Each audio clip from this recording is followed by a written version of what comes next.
Hello friends, welcome to my channel. स्वागत है आप सबों का आज की महत्वपूर्ण वीडियो में। दोस्तों 30 जुलाई को आप आकलन परीक्षा देने जा रहे हैं। इससे पूर्व आप अपनी तैयारी की जांच कर लें। यह वीडियो बहुत ही महत्वपूर्ण होने जा रही है। आकलन परीक्षा को लेकर खोटा के कुछ महत्वपूर्ण प्रश्न जो कि यहाँ से बार बार प्रश्न पूछे जाते हैं। तो चलिए बिना देर किए हुए आपको ले चलते हैं प्रश्नों की ओर। दोस्तों हम 2-4 सेट आपको यहाँ पर करवाएंगे।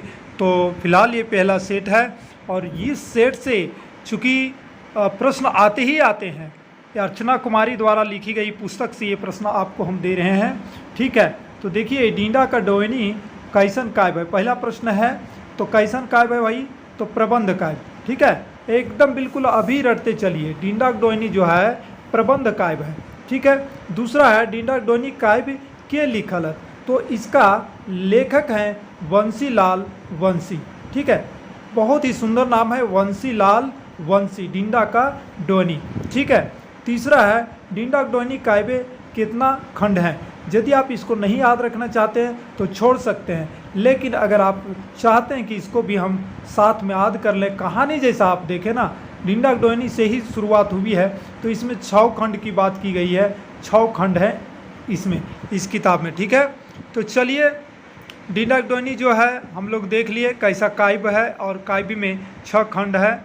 चौथा नंबर में देखिए धरती के देवता बिरसा भगवान के लिखल है, तो इसको मैं आपको बता देता हूँ। इसको धनपत महतो गणपति, जी हाँ, धनपत महतो गणपति।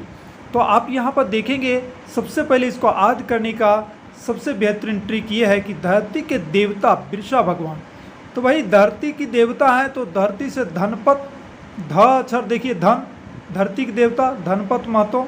ठीक है, और देवता एक गणपति यहाँ देवता भी हैं। ठीक है ना, तो धनपत महतो गणपति आप याद रख सकते हैं। बिरसा भगवान एक देवता है। ठीक है, गणपति मीन्स गणपति जो है वो देवता है। तो इस तरह से आपको याद हो जाएगा। और बहुत ही महत्वपूर्ण प्रश्न देखिए 5वां, मुक्ति का डहर काव्य के लिखल है। तो भैया मुक्ति का डहर, मुक्ति का डहर देख सकते हैं। यहाँ पर आपको एक ट्रिक बताने वाले हैं। देखिए मुक्ति कौन देते हैं, श्री हरि श्याम जी, श्याम भगवान। तो इसको थोड़ा सा दिमाग में लीजिए। आप कहिएगा शिव, शिव जी कभी नहीं, विष्णु जी, शिव जी मुक्ति देने कभी ज़्यादातर आप कहानियों में देखे होंगे या सीरियल में देखे होंगे। भगवान विष्णु जिनको जो कृष्ण अवतार में भी आए थे, तो श्याम सुंदर, ठीक है, जिनको हम श्याम सुंदर कह सकते हैं। तो पूरा नाम क्या है, श्याम सुंदर महतो श्याम। ठीक है, तो इस तरह से मुक्ति का डहर आपको एक ये निश्चित तौर पर है कि अभी याद हो जाए, साथ में हो रहा होगा, आप माने या ना माने। 6ठा नंबर, श्याम सुंदर महतो श्याम मुक्ति का डहर काव्य केकर गाथा गावल है। ठीक है, श्याम सुंदर महतो श्याम जो मुक्ति का डहर काव्य में किनका गाथा गाए हैं। ठीक है, तो ये जो है शहीद शक्तिनाथ महतो का, शहीद शक्तिनाथ महतो जी का। ठीक है, अगर ये याद नहीं होगा तो चलिए जो याद हो रहा है उसको कम से कम याद कर लीजिए। अगर याद होता है तो बहुत बढ़िया। देखिए एक बहुत ही ज़बरदस्त ट्रिक यहाँ पर ये, और बहुत ही वेरी इम्पोर्टेंट यहाँ पर आपको ये है, दामोदर कोरा काव्य के लिखल है। देखिए भैया दामोदर नदी है, तो दामोदर में पानी है, तो मेरा एक चीज़ कहना है भाई, शिव जी के सर से जो है पानी यानी गंगा जी निकलते हैं, तो दामोदर एक बहुत ही पवित्र नदी को माना जाता है, दामोदर नदी को। तो शिवनाथ यानी शिवनाथ प्रमाणिक, इस तरह से थोड़ा बहुत ट्रिकी से याद कर लें। 8वां नंबर, दामोदर कोरा कैसन काव्य है। तो दामोदर कोरा खंड काव्य है। ठीक है, ये जो है खंड काव्य है। ठीक है, उधर से हम पहले आपको बताए थे ऊपर में जो है डींडा का डोयनी प्रबंध काव्य। ठीक है, और यहाँ पर जो आपको बता रहे हैं दामोदर के कोरा जो है, तो ये खंड काव्य है। ठीक है, सुलग साय कैसन काव्य है। सुलग साय कैसन काव्य है, खंड काव्य। अगर याद रहता है तो ठीक है, नहीं तो इसको आप छोड़ सकते हैं। 10वां नंबर, सुलग साय काव्य के लिखल हत। ठीक है, सुलग साय के लिखल हत, तो विश्वनाथ प्रसाद नागर। ठीक है, चलते हैं दूसरा पेज की ओर, और प्रश्न जो है हम लोग देख लेते हैं। थोड़ा सा जो इम्पोर्टेंट है, जो ज़्यादा इम्पोर्टेंट है उसको कम से कम ज़रूर आप याद करें। देखें यहाँ पे जो है मुक्ति का डहर, मुक्ति का डहर कैसन काव्य है। अब देखिए मुक्ति का डहर जो है बहुत ही महत्वपूर्ण जो आपका ये है, तो सी लघु काव्य। ठीक है, मुक्ति का डहर जो है लघु काव्य। पूछा जा सकता है, लेकिन उससे भी ज़्यादा इम्पोर्टेंट दामोदर कोरा वाला है। तो दामोदर कोरा जो है इसको ज़रूर ध्यान रखिएगा भैया। तो दामोदर कोरा के लिखे हैं भैया, हम पीछे बता चुके हैं, शिवनाथ परमाणिक। शिवनाथ शिव से जुड़ा हुआ है, शिवनाथ परमाणिक जी लिखे हुए हैं, ठीक है ना। तो इनको ये याद कर लेना है। अब दामोदर कोरा काव्य कितना खंड है? बी में 6 खंड, ठीक है, 6 खंड, 7 खंड, 8 खंड इतना रहता है, तो 6 खंड। 13 नंबर भीष्मक सत काव्य के लिखल। तो भीष्मक सत काव्य जो है फूलचंद महतो लिखे हुए हैं, ठीक है, ध्यान रखिएगा, बहुत इंपॉर्टेंट प्रश्न है ये। भीष्मक सत फूलचंद महतो, फूलचंद महतो लिखल भीष्मक सत काव्य कैसन है? तो सी नंबर आपका आएगा, खंड काव्य है, ठीक है। देखिए खंड काव्य अधिकांश आपका आएगा। देखिए माराफारी, जो कि बहुत इंपॉर्टेंट क्वेश्चन है, माराफारी काव्य के लिखल है। तो माराफारी काव्य जो है चित्रंजन महतो चित्रा, ठीक है, माराफारी का चित्र प्रस्तुत किए हैं काव्य के रूप में, ठीक है। माराफारी आप इधर पड़ता है बोकारो एरिया में, ठीक है। तो चलिए आगे हम लोग बढ़ते हैं। राम कथामृत, देखिए जो पूछा जा सकने वाला वेरी वेरी इंपॉर्टेंट क्वेश्चन है, राम कथा मृत के लिखल है। तो राम कथा जो है श्रीनिवास पानूरी, जो कि एक प्रसिद्ध जो है झारखंडी जो है राइटर कह सकते हैं, श्रीनिवास पानूरी, ठीक है, बहुत ही ज़बरदस्त राम कथा मृत के लिखल है। तो श्रीनिवास पानूरी, ठीक है। समाजिक सरजुत निशन, जो कि ये इम्पोर्टेंट क्वेश्चन आपका पूछा जा सकता है, समाजिक सरजुत निशन, ठीक है। तो सामाजिक सरजुत निशन का कितना खंड है, कितना खंड है? देखिए अगर घुमाया जाएगा क्वेश्चन तो ऐसा पूछा जाएगा, और नहीं तो नहीं पूछा जाएगा इस टाइप का, ठीक है। तो इसमें 7 खंड है, लेकिन इनका राइटर जो है काव्य जो के लिखे हैं उनको थोड़ा सा ध्यान रख लीजिएगा। सामाजिक सरजुत निशन जो है A.K. झा लिखते हैं, ठीक है, सामाजिक सरजुत निशन को A.K. झा लिखते हैं, और इसमें 7 खंड है। ये आप नोट कर लीजिए कॉपी में, ये इम्पोर्टेंट प्रश्न आपके लिए हो जाता है।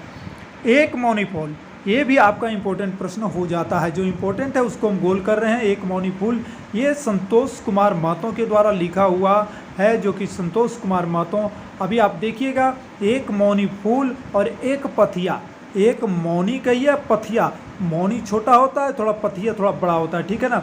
तो क्योंकि महुआ जब डोंगने जाइएगा बिछने तो थोड़ा पथिया होना चाहिए, बड़ा टोकरी होनी चाहिए कि नहीं, और फूल के लिए छोटा मौनी काफ़ी है। तो ये दोनों ही संतोष कुमार महतो का ही लिखा हुआ है, ठीक है। देखिए संतोष कुमार महतो D नंबर।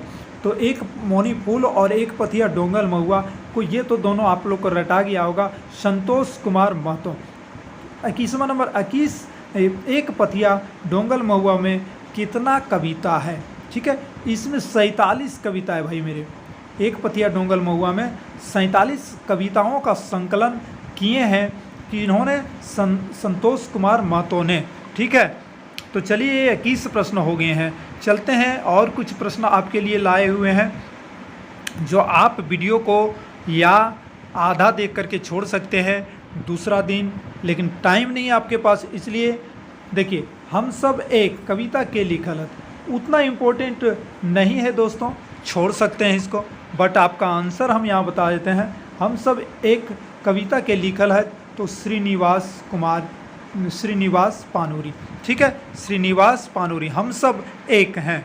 तो ये प्रश्न नंबर 23वां को आपको हम बता रहे हैं। देखिए रूसल पुटूस के संकलनकर्ता के हैं, तो रूसल पुटूस शिवनाथ परमाणिक। देखिए याद कर लीजिए, भोले बाबा को अगर रूठ जाते हैं तो भोले बाबा बहुत जल्दी आपको खुश भी होते हैं, ठीक है, भोले बाबा हैं, भोलेनाथ हैं। तो रूसल पुटूस, थोड़ा सा ट्रिक लगाइए, क्या जाना पहचाना आपको लगेगा तो आप वहाँ पर प्रश्न का आंसर दे सकते हैं। 24वां, उठ जाग झारखंडी कविता के लिखल है। उठ जाग झारखंडी बहुत ही इंपॉर्टेंट है दोस्तों, B.N. ओहदार का है, B.N. ओहदार, उठ जाग झारखंडी वेरी वेरी इंपॉर्टेंट है। तातल हेमाल काव्य कई गो कविता है, तातल हेमाल काव्य कई गो कविता है, तातल हेमाल जो है के लिखे हैं। तो तातल और हेमाल, देखिए ये भी जो आपको ट्रिक से याद होगा। शिव जी देखिए बड़ा ही जो है, अगर त्रिनेत्र खोल देंगे तो जला भी देंगे, और हिमालय पर्वत में रहते भी हैं। तो भैया तातल और हेमाल काव्य के लिखे हैं, तो शिवनाथ प्रामाणिक, थोड़ा सा प्रामाणिक को ध्यान में रखना होगा, बाकी शिवनाथ प्रामाणिक आद हो जाएगा। और तातल और हेमाल में काव्य कई गो कविता है, तो 25 गो कविता है। ठीक है, ये ध्यान, ये दोनों रटा जाएगा। एक कहानी की तरह पढ़ लीजिए, तातल हेमाल शिव जी, शिवनाथ प्रामाणिक और 25 ठो, ये हो जाएगा। ठीक है, तातल हेमाल के अर्थ, तो तातल हेमाल का अर्थ देखिए, आप लोग जान भी करते हैं, गर्म होना चाहिए, और हेमाल मीन्स ठंडा होना चाहिए। तो भैया इस ऑप्शन में आप देख सकते हैं मिल रहा है, डायरेक्ट याद कीजिए, गर्म और ठंडा। ठीक है ना। देखिए 28 नंबर कादो फूल। देखिए कादो फूल, जहाँ कादो की आएगा वहाँ पर धान होना चाहिए। भैया आप धान रोपते हैं ना, कादो करते हैं तो धान रोपते हैं, तो धनपत महतो गणपति। ठीक है ना, धनपत महतो गणपति, ये ध्यान रखिएगा। थोड़ा सा दिमाग लगा लेना है, और चूँकि समय कम है इसलिए दिमाग से पढ़ना है, रटना नहीं है। सालुक फूल काव्य के लिखल है। ठीक है, सालुक फूल कैलाश महतो व्यथित। ठीक है, इसमें कोई ट्रिक नहीं है, कैलाश महतो व्यथित, इसको याद रख लीजिएगा। तीसरा नंबर जो है बहुत ही इम्पोर्टेंट है, इसलिए इसको थोड़ा ध्यान रखिए। हरिवंश राय बच्चन परंपरा की कवि केकरा मानल हत। ठीक है, बहुत ही इंपॉर्टेंट प्रश्न, वेरी वेरी इंपॉर्टेंट प्रश्न। तो पंचम महतो को हरिवंश राय बच्चन परंपरा के कवि। ठीक है, जिंदगी के भेऊ, यहाँ पर क्या है, जिंदगी का भेऊ काव्य के लिखल है। देखिए इसको ध्यान रखना होगा, पारितोष कुमार प्रजापति। ठीक है ना। 32 नंबर सेवांतिक बूंद काव्य के लिखल हत, बहुत इंपॉर्टेंट है, सेवांतिक बूंद काव्य के लिखल हत, तो जनार्दन गोस्वामी व्यथित। ठीक है, अब यहाँ पर आपको एक थोड़ा सा ट्रिक बताते हैं, चूँकि सबका ट्रिक अलग अलग होता है दोस्तों। सेवांतिक बूंद, बूंद देखिए, जब आप दुखी होते हैं तो आपके आँखों से पानी का बूंद गिरने लगता है, आप अपना ट्रिक लगा सकते हैं। बाकी सेवांतिक बूंद जनार्दन गोस्वामी व्यथित। ठीक है, जनार्दन, ये ध्यान रखिएगा, जनार्दन गोस्वामी व्यथित। ठीक है, तो आंसर आप कर सकते हैं, बहुत ही आसानी से कर सकते हैं। कुछ प्रश्न और आपके लिए हम लेकर के आए हैं। ठीक है, लोर, देखिए बहुत इंपॉर्टेंट है भाई, लोर काव्य के लिखल है, तो लोर काव्य को, इसको भी जब आप रोइएगा ना, यानी दुखी होइएगा, तो लोर निकलेगा आँख से। जनार्दन गोस्वामी व्यथित। ट्रिक सेट हो रहा है, इसलिए हम इसको आपको बहुत ही सरल तरीके से बता पा रहे हैं। ठीक है, और 34 नंबर देखिए, मकरक जाल और भागजोगनिक चाल काव्य के लिखल है। ठीक है, इसको आपको रखना होगा। देखिए भाई, प्रयाग महतो खेतीहर, इनका पूरा नाम प्रयाग महतो खेतीहर है, समझ गया ना। मकरक जाल भागजोगनिक चाल, इसको काव्य के लिखे तो प्रयाग महतो खेतीहर। ठीक है, उसके आगे है रांगा लाठी, तो रांगा लाठी आप याद कर सकते हैं, ना भी याद कर सकते हैं। रांगा लाठी काव्य के लिखल है, तो विश्वनाथ प्रसाद नागर। ठीक है, उसको हम नहीं कहते हैं, लेकिन इसको आप ध्यान रखिए, पुटुस और परास, तो पुटुस और परास विश्वनाथ दसौंधी राज। ठीक है, विश्वनाथ दसौंधी राज, इसको थोड़ा सा ध्यान रखिएगा, चूँकि इसमें कोई ट्रिक सेट नहीं होता, आपके साथ कोई ट्रिक होगा तो लगा लीजिएगा। पुटुस और परास विश्वनाथ दसौंधी राज। 37 नंबर, बाप रे बाप गादा गादा सांप कौन किताबे के कविता है। ठीक है, तो ये बाप रे बाप गादा गादा सांप, देखिए पुटुस और परास, जब पुटुस काट काट ढेरियाएंगे ना, तो काफ़ी बड़ा बड़ा, कहने का मतलब ढेर लग जाएगा, गादा के गादा सांप। ठीक है, थोड़ा सा दिमाग लगे। 38 का है चांदी के जूता, चांदी के जूता काव्य के लिखल है, तो भाई चांदी का जूता जो है ये लिखे हुए हैं जनार्दन गोस्वामी व्यथित। ठीक है, इसको याद रख लेना होगा, कोई ट्रिक नहीं है। 39 नंबर, बोने का बोल, बोने का बोल कविता संकलन के करल हत, तो ये रमनिका गुप्ता, बोने का बोल, ये इम्पोर्टेंट है भाई, ये इम्पोर्टेंट है, बोलने बोल जो है इम्पोर्टेंट। ठीक है, 40 नंबर आप रटें या ना रटें चलेगा, दीनक दिया काव्य के लिखल हत। बी नंबर, मोमेरा बेगम मोमेरा दीनक दिया, इसको नहीं याद करेंगे तो चल सकता है। मधु काव्य, मधु काव्य को आप आद कर सकते हैं, प्रयागचंद गोस्वामी, उतना इम्पोर्टेंट नहीं है। देखिए 42 नंबर आपका काफ़ी इम्पोर्टेंट है, खोटा काट है पैदे खंडी, है ना, जो कि A.K. झा का है। खोटा काठे पैदे खंडी। और इसके पहले A.K. झा का एक बताए थे, समाजिक सरजूत, समाजिक सरजूत निशन, सरजूत निशन, निशन हमने आपको पहले भी बताया था, सामाजिक समाज सरजूत निशन, सरजूत माने जुगाड़, ठीक है। तो इस प्रकार से कहने का मतलब इनका A.K. झा का ये 2 ठोक काफ़ी इंपॉर्टेंट है, खोटा काटे पैदे खंडी।